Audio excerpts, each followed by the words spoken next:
2023లో జరిగిన తెలంగాణ అసెంబ్లీ ఎన్నికల్లో బీఆర్ఎస్ ఓటమికి ప్రధాన కారణాల్లో కాళేశ్వరం ప్రాజెక్టులో చోటు చేసుకున్న అవినీతి కూడా ఒకటి. సరిగ్గా ఎన్నికలకు ముందు కాళేశ్వరం ప్రాజెక్టులో అత్యంత కీలకమైన మేడిగడ్డ బ్యారేజీకి సంబంధించిన పిల్లర్స్లో భారీ పగుళ్లు రావడంతో ఎప్పటి నుంచో జరుగుతున్న అవినీతి ప్రచారానికి మరింత బలం చేకూరినట్లు అయింది. పిల్లర్లకు పగుళ్లే కాకుండా ఈ ప్రాజెక్టు కోసం నిర్మించిన బ్యారేజీల్లో ఫౌండేషన్ అత్యంత నాశరకంగా ప్రమాదకరంగా ఉందంటూ కూడా నివేదికలు బయటకు వచ్చిన సంగతి తెలిసిందే. అందుకే 2023లో జరిగిన ఎన్నికల్లో ఈ కాళేశ్వరం అవినీతి అంశం బాగానే ప్రభావం చూపించింది.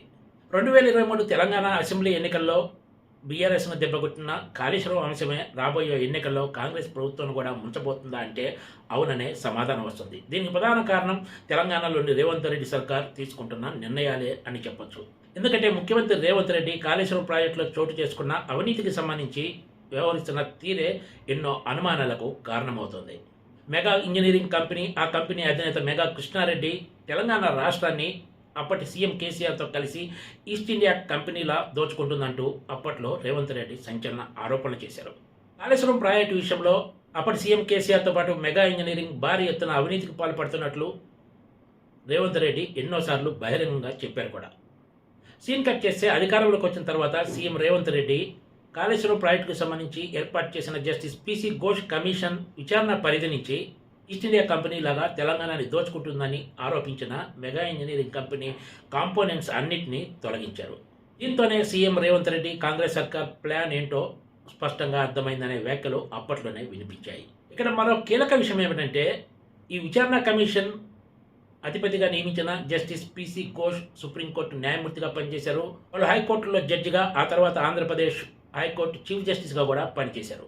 ఇంత అనుభవం ఉన్న జడ్జి రూపొందించిన విచారణ కమిషన్ నివేదికను తెలంగాణ హైకోర్టు పక్కన పెట్టింది. ఈ నివేదిక ఆధారంగా మాజీ సీఎం కేసీఆర్, మాజీ మంత్రి హరీష్ రావుపై ఎలాంటి చర్యలు తీసుకోవడానికి వీల్లేదంటూ కోర్టు స్పష్టం చేసింది.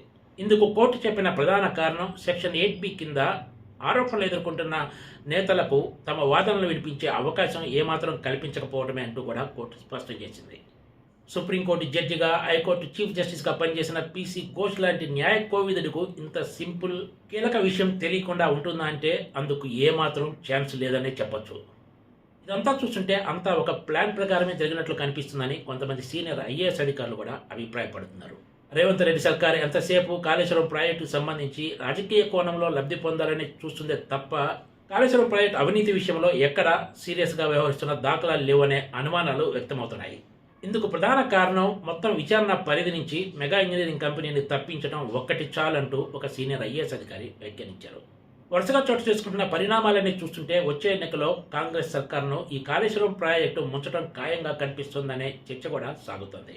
ఎందుకంటే ఇప్పుడు జరుగుతుందంతా కూడా గతంలో చెప్పిన దానికి భిన్నంగా ఉండటమే దీనికి ప్రధాన కారణం.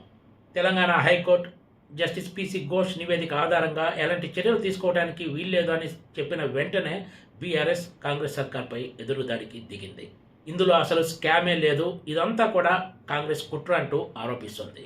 ఇదంతా చూస్తుంటే బీఆర్ఎస్కు ముఖ్యమంత్రి రేవంత్ రెడ్డి అస్త్రాలు ఇస్తున్నట్లు కనిపిస్తుందని ఆ పార్టీ నాయకులు కూడా వ్యాఖ్యానిస్తున్నారు. కేవలం సాంకేతిక కారణాలతోటి తెలంగాణ హైకోర్టు ఈ నివేదికను పక్కన పెట్టింది కానీ కాళేశ్వరం ప్రాజెక్టులో చోటు చేసుకున్న అవినీతికి సంబంధించి మాజీ సీఎం కేసీఆర్, మాజీ మంత్రి హరీష్ రావులకు కోర్టు ఎక్కడా క్లీన్ చిట్ ఇవ్వలేదు.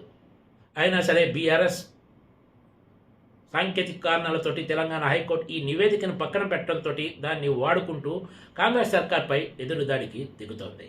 దీంతో రాబోయే రోజుల్లో ఈ వ్యవహారం ఇంకెన్ని మలుపులు తిరుగుతుందా అన్న చర్చ సాగుతుంది. Please subscribe టీసీటీవీ.